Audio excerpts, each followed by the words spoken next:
Farmer John, Sustainable Seed Company, going to show you our catnip package here. Now, what you're going to get is this coconut pot.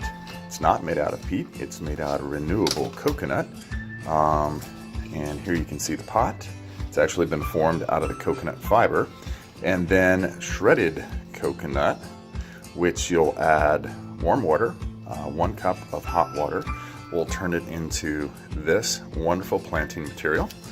And then you get a little tray, which in the beginning I use on top to keep my moisture in until the seedlings start to sprout.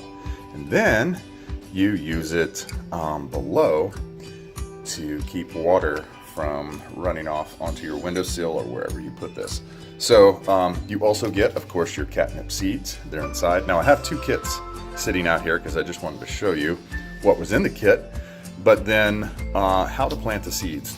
And catnip seeds are extremely small, but it's really pretty simple. I've thrown all my coconut fiber in here. I'm going to loosen it up just a little bit with this fork. It's really simple and easy. And then I'm going to take my catnip, and you can start to see the seeds coming out right now. It's almost like pepper. They're so tiny. And I'm just going to kind of pepper the top. Now I'm not burying them because they don't need to be buried. What's going to happen now, I'm going to pour my water. Before I do that, I will actually put the tray down. I'm just going to pour my water all over the surface like this. And as I do that, that coconut fiber is going to pack down around those seeds.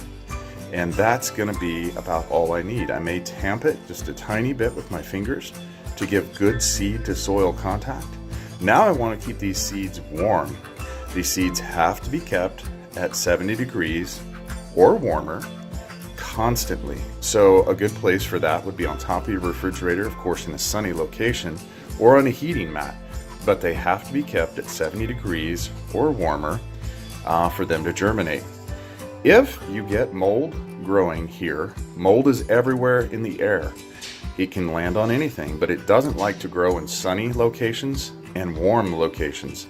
Well, that's not true. I guess it does like some warm locations, but it doesn't like the sun. So you really need 4 or 5 hours to grow a really good and nice stand of catnip. But this is it. That's all there is to it. You can see here I'm right next to the kitchen sink. It's quick and easy. And pretty soon, in about 7 to 10 days, you'll see little baby catnip coming up. And after that, your cat will be so happy and will thank you.